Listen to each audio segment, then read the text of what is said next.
انتہائی محترم بزرگوں، بھائیوں، دوستوں، ساتھیوں، سورۃ اللیل کی 2 آیات کریمہ اور سورۃ التوبہ کی 1 آیت کریمہ میں نے آپ کے سامنے اس کا حصہ تلاوت کیا ہے۔ دعا فرمائیں کہ حق تعالی جل شانہ مجھے حق اور سچ کہنے کی توفیق نصیب فرمائیں اور مجھے اور آپ کو اور پوری امت مسلمہ کو قرآن مجید فرقان حمید کو پڑھنے، سمجھنے اور اس پر عمل کرنے کی توفیق نصیب فرمائے۔ گزشتہ نشست میں ہمارے سامنے بات چل رہی تھی سیدنا صدیق اکبر رضی اللہ تعالی عنہ کی فضیلت، شان اور مرتبت کے حوالے سے، اور آخری بات جو ہمارے سامنے آئی تھی وہ اس انداز میں تھی کہ ظالموں، رحمت دو عالم صلی اللہ علیہ وسلم کے اس جانثار ساتھی، صحابی اور عزیز رشتہ دار اور سسر پر الزام لگاتے ہو کہ جن کے مقام اور مرتبے کو قرآن اور حدیث جا بجا بیان کر رہا ہے۔ بغیر کسی تکرار کے میں اسی بات کو تھوڑا سا آگے بڑھاتا ہوں۔ ابو بکر صدیق رضی اللہ تعالیٰ عنہ وہ ہستی ہیں کہ جن کو قرآن مجید نے ان الفاظ میں یاد کیا ہے کہ إِلَّا ابْتِغَاءَ وَجْهِ رَبِّهِ الْأَعْلَىٰ۔ ابو بکر جو کام بھی کرتے ہیں وہ رب کی رضا کو مد نظر رکھ کر کے کرتے ہیں، اسی لیے خالق نے فرمایا وَلَسَوْفَ يَرْضَىٰ، ان قریب ابو بکر سے رب راضی ہو جائے گا۔ ابو بکر وہ ہیں کہ رحمت دو عالم صلی اللہ علیہ وسلم کی کئی احادیث آپ کی فضیلت اور منقبت پر بیان ہوئی۔ رسول اللہ صلی اللہ علیہ وسلم نے فرمایا میں اپنی امت میں سے کسی کو اپنا خلیل بناتا تو وہ ابو بکر ہوتے ہیں، لیکن اگلا جملہ بڑا زبردست ہے، وَلَكِنْ أَخِي وَصَاحِبِي، لیکن وہ میرے بھائی ہیں اور میرے ساتھی ہیں۔ حضرت اسود ابن زرارہ کی روایت ہے کہ رسول اللہ صلی اللہ علیہ وسلم نے دائیں دیکھا، بائیں دیکھا، سامنے دیکھا، ابو بکر کو نہ پایا، تو آپ صلی اللہ علیہ وسلم نے ارشاد فرمایا ابو بکر، ابو بکر، یعنی 2 دفعہ آپ کا نام لے کر کے پوچھا کہ گویا ابو بکر کہاں ہے؟ اور پھر جب رحمت دو عالم صلی اللہ علیہ وسلم کے سامنے آئے تو اللہ کے رسول صلی اللہ علیہ وسلم نے جو جملہ فرمایا ابھی ابھی میرے پاس اتانی آنفاً، ابھی ابھی جبرائیل امین آئے، اور جبرائیل امین نے آ کر کے کہا کہ محبوب آپ کی امت میں آپ کے بعد سب سے بلند رتبہ ابو بکر صدیق کا ہے۔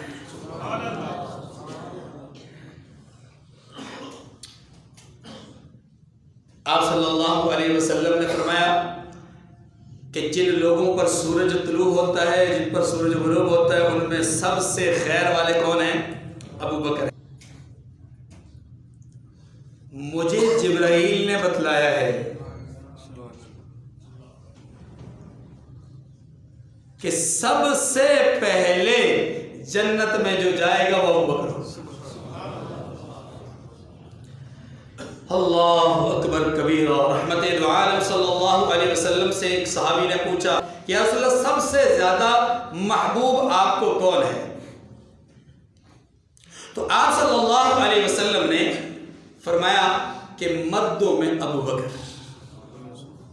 اور عورتوں میں عائشہ رضی اللہ تعالی عنہ۔ اپنے ذہن میں ان نقوش کو بٹھائیے۔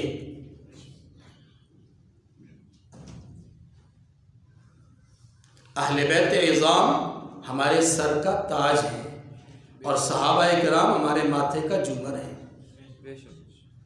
یاد رکھیے۔ اصحاب رسول کی محبت میں اہل بیت سے انحراف کرنا نہ صرف ذلت اور رسوائی ہے پرلے درجے کی منافقت اور کفر سمجھتے ہیں، اور اہل بیت کے ساتھ عقیدت اور محبت کی آڑ میں اصحاب رسول پر تبرہ کرنا، ہم اس کو بھی پرلے درجے کی زندگیت سمجھتے ہیں۔ بات سمجھنے والی ہے، ہمارے لیے دونوں مقدس ہستیاں ہیں، لیکن اس وقت آج کا عنوان اور موضوع سیدنا صدیق اکبر ہے، تو یہ قطعاً کسی کے ذہن میں نہ آئے کہ میں سیدنا صدیق اکبر رضی اللہ عنہ کے فضائل اور مناقب پڑھ رہا ہوں یا سنا رہا ہوں تو اس کا مطلب یہ ہے کہ نعوذ باللہ میں اہل بیت کی عزت اور احترام نہیں کرتا، قطعاً نہیں، حاشا و کلا، کسی لعنتی کے ذہن میں اگر ایسی بات موجود ہوگی میں اسے مومن نہیں سمجھتا۔ جو اہل بیت کی توہین کا سوچتا ہو، تنقیص کا سوچتا ہو، ان کی عزت کی کمی کا سوچتا ہو اور اصحاب رسول کی عظمت اور شان کا سوچتا ہو، میں اسے مومن نہیں سمجھتا۔ لیکن دوسری طرف یہ بھی ذہن میں رہے کہ اہل بیت کی عقیدت اور محبت کی آڑ میں اصحاب رسول پر تبرہ، اس کی قطعاً کوئی گنجائش نہیں ہے۔ اصحاب رسول کا اپنا مقام ہے اور اہل بیت اعظام کا اپنا۔ اس وقت عنوان اور موضوع سیدنا صدیق اکبر رضی اللہ عنہ کی رفعت اور شان ہے۔ اللہ کے رسول صلی اللہ علیہ وسلم نے فرمایا ارحم امتی بامتی ابو بکر، میری امت کے رحیم ترین رقیق القلب شخص ابو بکر صدیق رضی اللہ عنہ۔ ابو بکر رضی اللہ تعالیٰ عنہ کے حوالے سے رسول اللہ صلی اللہ علیہ وسلم کا احب الناس الیہ کا سرٹیفکیٹ کوئی معمولی سرٹیفکیٹ نہیں ہے کہ سب سے زیادہ محبوب میرے ہاں ابو بکر ہے، بہت بڑا اعزاز ہے، بہت بڑا شرف ہے، بہت بڑا مقام ہے۔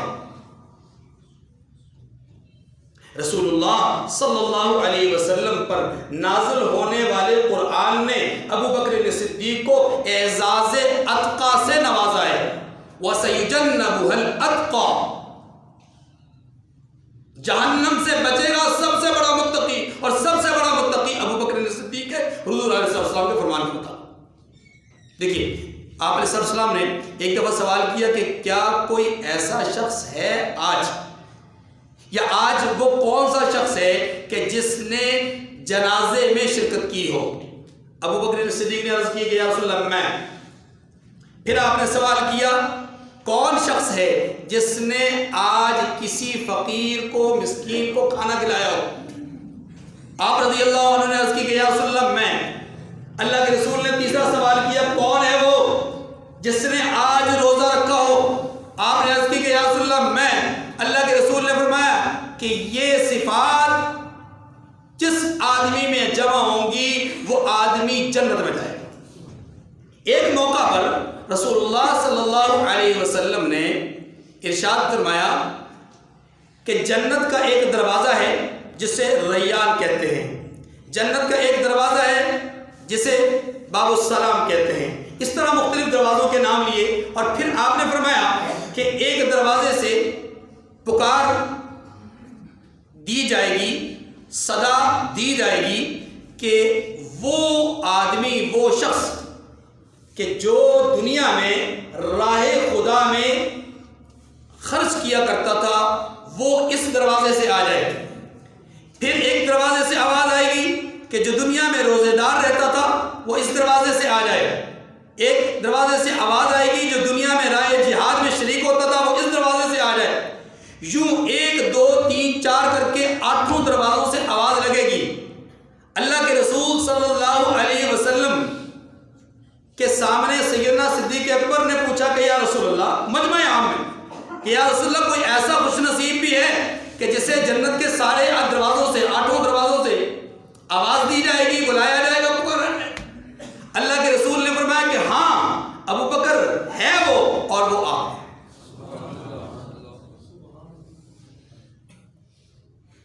اللہ کے رسول صلی اللہ علیہ وسلم نے فرمایا کہ اس قوم کے لیے مناسب نہیں جس قوم میں ابو بکر موجود ہوں اور کوئی اور مصلی امامت پہ کھڑا ہو، کوئی اور مصلی امامت پہ کھڑا ہو۔ ہم خلافت ہو، امامت ہو، قیادت ہو، سیادت ہو، ہر چیز میں پہلے نمبر پر بالیقین، عقیدے کے ساتھ، یقین کے ساتھ، نظریے کے ساتھ، فکر کے ساتھ یہ کہتے ہیں آپ رضی اللہ تعالیٰ کا مقام سب سے بڑا ہے۔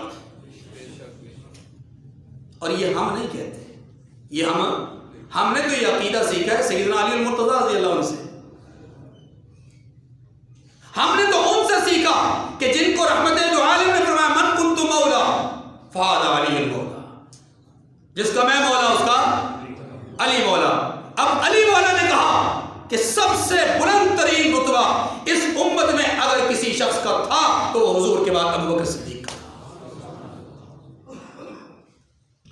اور رحمت دو عالم صلی اللہ علیہ وسلم نے ارشاد فرمایا مرو ابا بکر فلیصلی بالناس. آپ کے اوپر بیماری شدت جب پکڑ گئی، آخری وقت تھا، تو آپ نے اپنے بستر پر لیٹے لیٹے فرمایا کہ نماز کا وقت ہو گیا ہے، ابو بکر سے کہیں مصلی سنبھال لیں. تو معلوم یہ ہوا کہ حضور نے جو پہلی بات کہی تھی کہ جس قوم میں ابو بکر موجود ہیں وہاں کسی اور کو امامت ججتی ہی نہیں ہے، وہاں کسی اور کو امامت ججتی ہی نہیں ہے، اس لیے کہ ابو بکر رضی اللہ عنہ کا مقام سب سے بلند ہے، سب سے بلند ہے. آپ رضی اللہ تعالیٰ عنہ کے حوالے سے رسول اللہ صلی اللہ علیہ وسلم نے ایک حدیث میں یوں ارشاد فرمایا کہ سیدہ کہولی اہل الجنہ، کہ ابو بکر اور عمر یہ جنتی بوڑھوں کے سردار ہیں، جنتی بوڑھوں کے. جس طرح آپ نے فرمایا کہ سیدہ شباب اہل الجنہ، جنتی نوجوانوں کے سردار حضرات حسنین کریمین کے لیے فرمایا، اسی طریقے سے جنتی بوڑھوں کے سردار کس کو فرمایا؟ ابو بکر عمر رضی اللہ تعالی عنہما کو. رسول اللہ صلی اللہ علیہ وسلم نے مطلقاً صحابہ کرام کے بارے میں فرمایا اکرموا اصحابی فانہم خیارکم، میرے صحابہ کی قدر کرنا، میرے صحابہ کا اکرام کرنا، میرے صحابہ کی عزت کرنا، میرے صحابہ کا احترام کرنا. کیوں؟ اس لیے کہ وہ تم میں سے سب سے زیادہ اللہ کے ہاں برگزیدہ ہیں، چنے ہوئے. ان اللہ اختارنی واختار لی اصحابی، اللہ نے نبوت کے لیے مجھے چنا، نبوت کے لیے مجھے چنا، اور میری مدد اور نصرت کے لیے، میری صاحبیت کے لیے، میرا ساتھ دینے کے لیے، میری جماعت بننے کے لیے، میرے شاگرد بننے کے لیے، میرے علم کو آگے پہنچانے کے لیے، میرے سبق کو لوگوں تک پہنچانے کے لیے، میرے وعظ و نصیحت کو آگے لوگوں تک پہنچانے کے لیے میرے لیے میرے صحابہ کو چنا، میرے لیے میرے صحابہ کو. تو صحابہ کرام کو معمولی ہستیاں نہیں ہیں.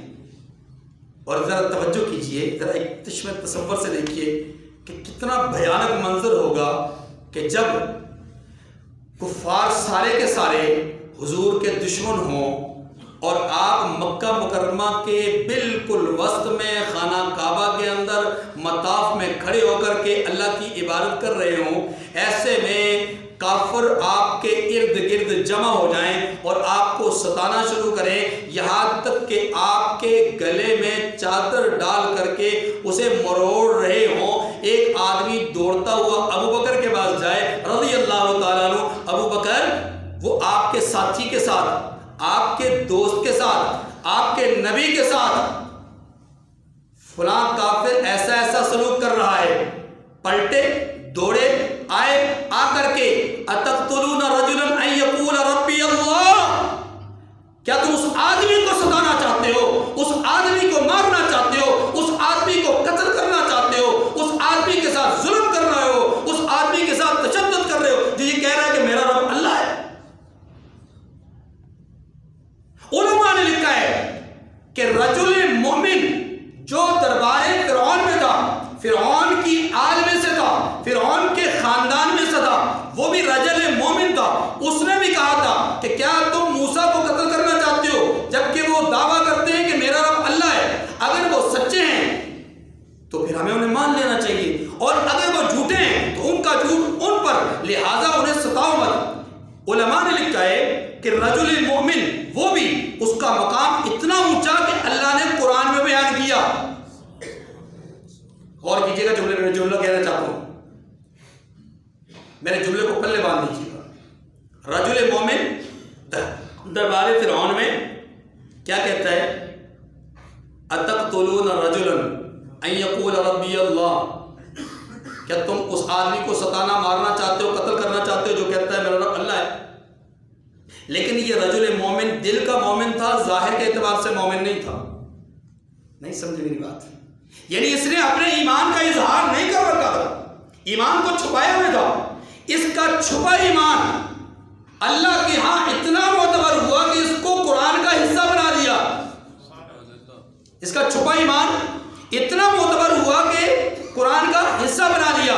قربان جاؤں ابو بکر تیرے ایمان پر اللہ نے تیرے ایمان کو اتنا قبول کیا کہ اپنے نبی کا ساتھی بنا دیا۔ اذ یقول لصاحبہ لا تحزن۔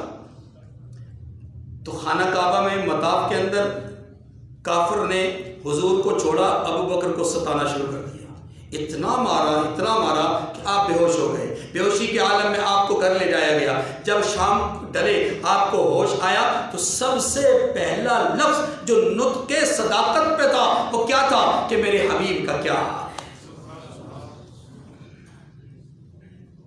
رسول اللہ صلی اللہ علیہ وسلم پر نازل ہونے والے قرآن نے ابو بکر صدیق کی پیشانی پر صداقت کے اس ستارے کو چمکا دیا۔ والذی جاء بالصدق وصدق به، رسول اللہ صداقت کے ساتھ تشریف لائے اور ابو بکر نے صداقت کے ساتھ ان کی تصدیق کی۔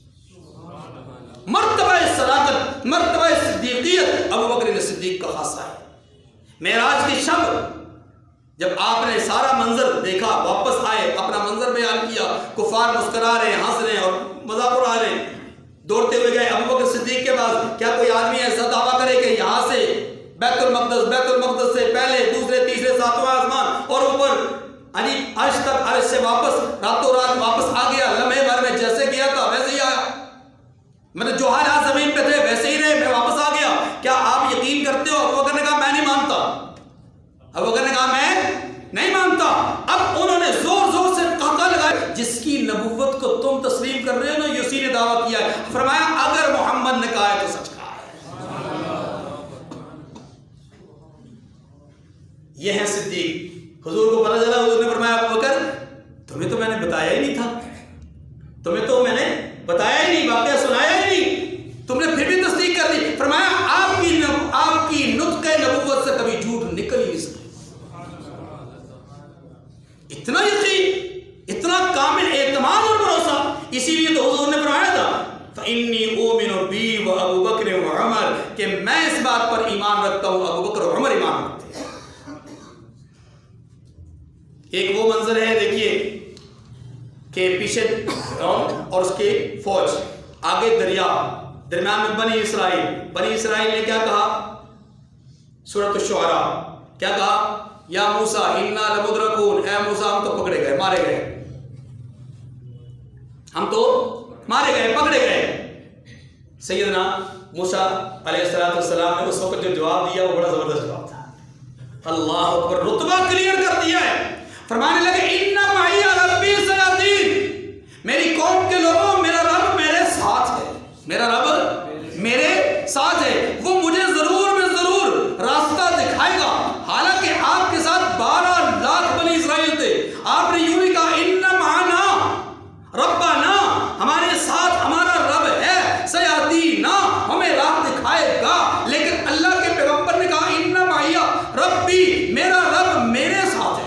گویا معیت میں یا مدد اور نصرت میں، رہنمائی میں آپ نے اپنے ساتھ کسی اور کو شریک نہیں کیا۔ اور دوسرا منظر ہے غار ثور کا، دوسرا منظر ہے غار ثور کا۔ یہاں پر دو ہیں، ثانی اثنین اذ ہما فی الغار، غار میں ہیں، دو میں سے ایک کہہ رہا ہے اذ یقول لصاحبہ، دو میں سے ایک دوسرے سے کہہ رہا ہے۔ کون کہہ رہا ہے؟ ایک کہہ رہا ہے اپنے ساتھی سے، کہنے والے محمد، ساتھی کون؟ ابو بکر۔ سیدنا ابو بکر صدیق کو حضور نے کہا میں اذ یقول لصاحبہ، کہا اپنے ساتھی سے لا تحزن، پریشان نہ ہونا۔ اور وہ واقعہ کہ آپ نے فرمایا، آپ نے عرض کی کہ یا رسول اللہ اگر کافر اپنے قدموں کی طرف دیکھے تو ہمارے اوپر نظر پڑ جائے، تو اللہ نے قرآن بنا کر کے حضور کا جواب ذکر کیا۔ حضور نے کیا جواب دیا؟ فرمایا اے ابو بکر، اے میرے ساتھی، اے میرے صحابی، پریشان نہ ہو، پریشان نہ ہو۔ اب موسیٰ علیہ السلام نے کیا کہا تھا؟ میرا رب میرے ساتھ ہے۔ یہاں حضور بھی فرما رہے تھے میرا رب میرے ساتھ ہے، لیکن اللہ اکبر، اعتماد، یقین اور بھروسے کا عالم یہ ہے کہ ابو بکر صدیق کو ان کے آقا، ان کے نبی، ان کے رسول، ان کے ساتھی کیا جواب دیتے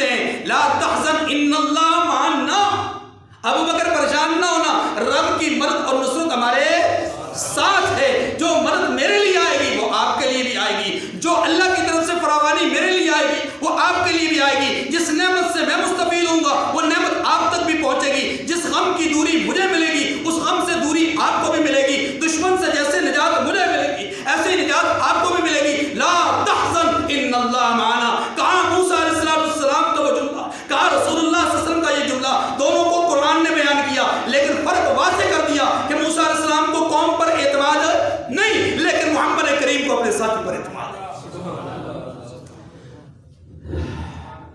ابو بکر صدیق رضی اللہ تعالیٰ عنہ اس امت کی اکائی ہے. آخری چند جملے عرض کر رہا ہوں. اس امت کی اکائی ہے. اکائی سمجھتے ہیں؟ اکائی کیا ہوتی ہے؟ جہاں سے گنتی شروع ہوتی ہے, جہاں سے گنتی شروع ہوتی ہے اسے اکائی کہتے ہیں. اور ابو بکر رضی اللہ عنہ اس امت کی اکائی ہے. اس امت کی ابتدا ابو بکر سے ہوتی ہے رضی اللہ تعالیٰ عنہ. اور حضور نے مقام اور مرتبہ ہر جگہ دیا ہے. مصلی رسول کا وارث انہیں اپنی زندگی میں بنایا. 9 ذی الحج کو جب حج فرض ہوا تو پہلا حج امت مسلمہ نے جس شخص کی قیادت اور امارت میں کیا ہے وہ ابو بکر صدیق رضی اللہ تعالیٰ. اس سے بڑا مقام اور مرتبہ کیا ہو سکتا ہے کہ اس کائنات میں سب سے بڑا اجتماع وہ حج کا ہوتا ہے, اور حج کے سب سے پہلے اجتماع کے امیر, خطیب, امام اور آپ قائد اور اپنا لیڈر بن کر کے محمد کریم صلی اللہ علیہ وسلم کے حکم پر جا رہے ہیں. مصلی رسول کی وراثت بھی آپ کے پاس اور حج کی امامت اور قیادت بھی آپ کے پاس. اور پھر اگلی بات سنیے, جب رسول اللہ صلی اللہ علیہ وسلم کے خلاف, جب آپ کی نبوت اور آپ کی رسالت کے برعکس جب ایک ظالم نے نبی ہونے کا دعویٰ کیا تو سب سے پہلے جو شخص اس کے لیے سیسا پلائی ہوئی دیوار بن کر کے کھڑا ہوا وہ ابو بکر صدیق رضی اللہ عنہ. اس لیے ان کو محافظ ختم نبوت کہا جاتا ہے کہ آپ ختم نبوت کے پہلے محافظ تھے. جب زکوٰۃ کے منکرین نے زکوٰۃ دینے سے انکار نہیں بلکہ زکوٰۃ کی ادائیگی بیت المال میں کرنے سے انکار کیا. بات کو سمجھیے گا, ایک ہے زکوٰۃ کا انکار, ایک ہے زکوٰۃ کو فلاں جگہ پہ نہیں دینا اس کا انکار. ان منکرین زکوٰۃ نے زکوٰۃ دینے سے انکار نہیں کیا, انہوں نے یہ کہا کہ ہم اپنی زکوٰۃ کو اپنے علاقے میں, اس کا مصرف بہت ہے, ہم اپنے علاقے میں خرچ کریں گے, ہم بیت المال میں جمع نہیں کریں گے. اللہ اکبر, امت کا رحیم ترین انسان, رقیق القلب انسان ابو بکر صدیق کیا جواب دیتا ہے کہ کیا دین کو نقصان پہنچایا جائے اور ابو بکر زندہ ہو, یہ ممکن ہے نہیں ہے. دین کو نقصان پہنچے, ابو بکر زندہ ہو, ممکن نہیں. لہٰذا ان لوگوں کے خلاف میں علم جہاد بلند کروں گا. سخت ترین انسان مزاج کے اعتبار سے, اپنے موقف کے اعتبار سے, اپنے کاز کے اعتبار سے سب سے سخت ترین انسان اس امت میں کون تھے؟ حضرت عمر رضی اللہ عنہ. اس موقع پہ کہتے ہیں ابو بکر رضی اللہ عنہ خلیفہ مومنین, خلیفۃ المسلمین, خلیفۃ الرسول, آپ تھوڑا سا اپنے موقف میں لچک پیدا کر دیجئے. ہم انہیں سمجھاتے ہیں, بتاتے ہیں یا ان کو کوئی اور راستہ نکالتے ہیں. جناب ابو بکر صدیق رضی اللہ تعالیٰ عنہ نے اس وقت یہ جملہ فرمایا, ایون کا الدین وانا حی, کیا دین میں نقصان اور پھر آخری بات, رسول اللہ صلی اللہ علیہ وسلم نے ایک دن جناب ابو بکر جناب عمر دونوں کو پکڑے ہوئے تھے ایسے ہاتھ میں, اور آپ اپنے حجرے سے باہر نکلے. صحابہ کرام نے دیکھا, حیرت کی انتہا صحابہ کرام کی کہ یہ کیا منظر ہے, کیا بات ہے. اللہ کے رسول صلی اللہ علیہ وسلم نے خود ہی فرما دیا, نظروں کو بھانپ کر کے, چہروں کے تاثرات دیکھ کر کے فرمایا پریشان ہو اس بات پر کہ ہم تینوں اس طرح اکٹھے, آپ نے فرمایا ہم اسی طرح اکٹھے دفنائے جائیں گے, اسی طرح اکٹھے یعنی ایک ہی مقام پر دفنائے جائیں گے. صحابہ کرام نے اور حیرت کا اظہار کیا کہ ابھی معاملہ تو دفنانے کا بہت دور ہے, لیکن آپ نے پہلے سے ہی پیشن گوئی فرما دی اکٹھے دفنائے جائیں گے. پھر فرمایا کہ ہاں اسی طرح ہم اٹھائے بھی جائیں گے, اکٹھے اٹھائے جائیں گے. اور پھر فرمایا ہاکذا ندخل فی الجنہ, جنت میں اسی طرح داخل.